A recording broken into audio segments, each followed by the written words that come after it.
예, 장관님께 질문드리겠습니다. 네. 과학기술 발전을 통한 국가 경쟁력을 확보하는데 제일 중요한 것이 사람이다 하는 거에 동의하시죠? 동의합니다. 예, 제가 지난번 그 국감을 하면서 그 카이스트 같은 5개 특수대학원에서 그 연구자들이 이탈하고 있다. 그러니까 그 이공계에서 이탈하고 있다는 자료를 보여드렸고요. 그 다음에 다음 페이지 보여주시겠어요? 과학고나 영재고에서도 마찬가지로 이제 그 우수 인력들이 이공계로 안 오고 이탈을 하고 있습니다. 근데 지금 현재 이런 상황에서도 우수 인력들을 그 과학기술계로 유치하는데 큰 몫을 하고 있는 것이 국방부가 하고 있는 병역특례 제도라고 생각을 합니다. 근데 이런 국방부가 병역특례 제도를 2018년부터 축소하고 2020년까지 폐지하겠다는 계획을 발표했습니다. 알고 계시죠? 알고 있습니다. 예, 근데 실제로 보면 2016년에 전체 병역 복무 규모와 전문 연구요원의 그 비율을 보면 전문 연구요원 1.1%밖에 안 되거든요. 지금 현대전에서 북한의 핵 개발과 그에 대응하는 우리의 감시 능력이라든지 미사일 방어 체제 구축 이런 이슈만 보더라도 현대 국방은 그 군인들의 병력 자원 수도 물론 중요하겠지만 그보다 이제 탄탄한 기초과학과 원천 기술을 가지고 그 첨단 국방 기술을 확보하고 무기 체계를 갖춰야 된다고 생각을 하는데 장관님도 동의하시죠? 예, 동의합니다. 예, 그래서 병역특례 제도를 계속 유지할 수 있도록 좀 노력을 해주시길 부탁을 드리고요. 이게 우리뿐만이 아니라 그 산업계에서도 똑같은 그 요청이 있습니다. 그 전문연구요원 폐지 계획이 나왔을 때 한국산업기술진흥협회가 배포한 보도자료에 따르면은 무려 90.4% 기업부설연구소를 보유하고 있는 그런 기업의 90.4%가 전문연구요원 폐지에 반대하고 있고 그뿐만이 아니라 13.7%는 오히려 확대해야 된다. 이렇게 주장을 하고 있거든요. 그래서 병역특례제가 계속 지속될 수 있도록 꼭 부탁을 드리겠습니다. 그 다음에 연결해서 제가 이제 지난번에 그 출연연구원 그 감사를 할 때 연구원들의 그 안정적인 연구 환경 조성 중요성을 말씀을 드렸었는데요. 자료를 한번 보여주시면 저 자료가 2014년부터 16년까지 이공계 연구자들 그 퇴직하신 분들을 기준으로 봤을 때 대학에서는 평균 35.5년을 근무하십니다. 근데 이제 출연연구원에서 근무하시는 분들은 거의 유사한 학력과 연구 역량을 갖고 있는데 출연연구소에서는 30.1년밖에 근무를 못 하십니다. 거기다 이게 이제 사실은 정년이 그 축소돼서 그렇고요. 거기다 더 문제는 지금 현재 일하고 있는 사람들을 그 조사를 해보니까 34.5세가 돼야 정규직이 되시거든요, 보통. 34.5세가 돼서 61세에 그 정년을 한다고 하면 지금보다 또 한 4년 정도 줄어들어서 26년 정도밖에 일을 못 하시는 거예요. 그러니까 이거는 그 이공계 우수 인력이 부족한 현실에서 굉장히 좀 불합리한 제도라고 생각을 합니다. 그래서 이것 때문에 사실은 출연연구소에서 우수한 연구자들이 대학으로 이직하는 경우도 많이 있고요. 국가적 차원으로도 굉장한 경제적인 손실이라고 생각하는데 어떻게 생각하십니까? 기본적으로는 동의를 합니다.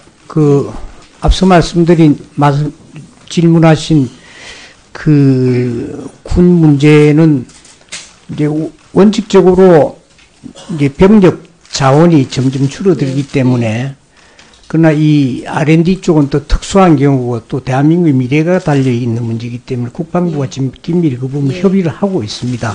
또 뒷부분에도 원론적으로 동의를 하는데 그것도 아마 군대 복무기간하고도 또 연관되는 여러 가지가 있을 것 같습니다. 그래서 지금 말씀하신 것처럼 사실은 이렇게 근무 기간을 길게 오랫동안 역량을 충분히 발휘할 수 있게 하기 위해서는 정년을 연장하는 것도 중요하고 사실은 빨리 정규직에 진입을 시키는 것도 굉장히 중요합니다. 그래서 저희 다음 자료를 한번 보여주시면 일본의 노벨상 수상자들이 저분들이 그 관련된 그 연구를 시작한 시기가 보면 26세, 28세 이렇습니다. 굉장히 일찍 시작했기 때문에 우리나라에서도 비정규직을 전전하게 놔두지 말고 빨리 정규직으로 많이 채용을 할 수 있는 방안을 해주시면 좋겠습니다. 그리고 이제 그 겸해서 제가 이제 출연연의 그 임금 피크제 적용 시에 우수연구원 제도를 빨리 이제 확대해 주기로 약속을 했다가 아직 못한 거 지난번에 지적했는데 그거 금방 해결하실 방안이 쓰셨나요? 그건 지금 협의를 하고 있습니다. 해결하는 예, 방향에서. 바로 해주시면 좋겠고요. 그리고 이제 이 모든 임금 피크제 같은 것이 강제로 들어온 것이 우리가 출연 연구 기관이 기타 공공기관에 이제 묶여서 돌아가 있었던 이유이기 때문에 그 연구 목적 기관 지정하는 것도 꼭 네, 그것도 공약 사항이기 때문에 아예 법으로 내년 초에 하는 걸로 지금 진행을 하고 있습니다. 예, 꼭 약속을 지켜주시기 바랍니다. 그다음에 이제 이 얘기를 안 드릴 수가 없는데요. 지난주에 비정규직의 정규직 그 가이드라인이 나왔습니다. 그래서 뭐 이 가이드라인이 나오면서 그 연구기관의 특수한 상황을 그 인정해 주신 거는 이제 잘 됐다고 생각을 하는데 다만 이제 많은 사람들이 걱정하는 것이 이게 이제 강제성도 좀 없는 데다가 제일 핵심이라고 할 수 있는 재원 대책이 빠져 있거든요.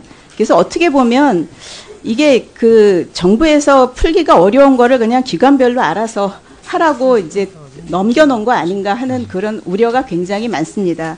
그래서 한 예로 뭐 위촉 그 외부 과제에 지금 참여하고 있는 위촉 연구원들 같은 경우는 지금 과제가 현재 수행되고 있는 과제가 있는 동안에는 어떻게든지 뭐 그 인건비를 돌려서 해결을 하겠지만 과제가 그냥 딱 끝나버리고 나면은 그 다음에 어떻게 해결해야 될지 이제 막막한 상황이거든요. 근데 제가 이거에 대해서 과기정통부에 그 질문을 드려보니까 과기정통부에서는 그 기관 내에서 그 전환이 가능한 규모 내에서 추진될 거다.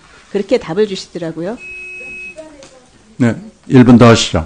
그 기관에서 전환 가능한 규모 내에서 한다 하는 거는 사실은 이제 기관별로 굉장히 그 차이가 많이 날 거기 때문에 이게 잘못하면은 뭐 기관의 부담도 될 수 있지만 당장은 이제 노사의 갈등의 원인이 될 수 있거든요. 그 연구 그 기관별로 편차가 크기 때문에 그래서 이런 갈등 해소 대책 이런 것들도 이제 같이 있어야 될 것 같고 또 한 가지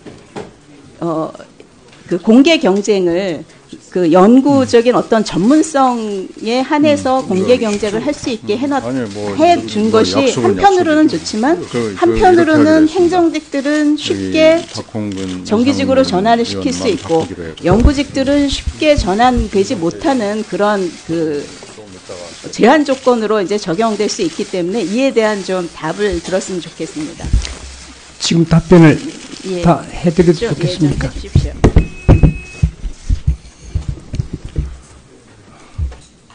예, 위원님 답변을 하도록 하겠습니다. 예, 그럼 마무리 주세요. 네.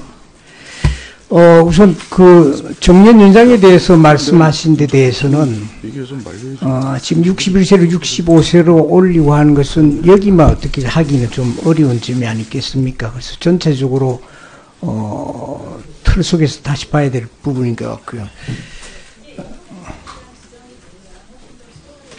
예, 그럴 수 있습니다. 그 다음에 그 인건비 예산 문제는 기본적으로 그 비정규직과 정규직의 임금 격차를 기본적으로 예산을 잡아서 없애놓은 부분이 있으니까 대강 그 범위에서 되리라고 봅니다만은 이번 정규직 하는 그 결과를 봐서 필요한 추가 재원은 예산은 기재부와 협의를 하게 되어 있습니다. 그 다음에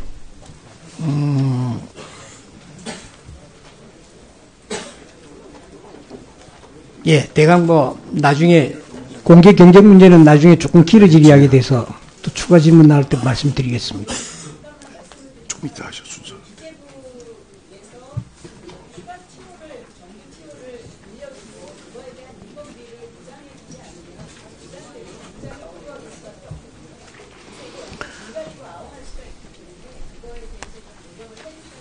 예, 노력하겠습니다. 그러나 전체 정규직 가는 그 가이드라인 범위보다는 이번에 R&D 쪽에 해석한 것은 상당히 좀 폭넓게 해석을 했고요.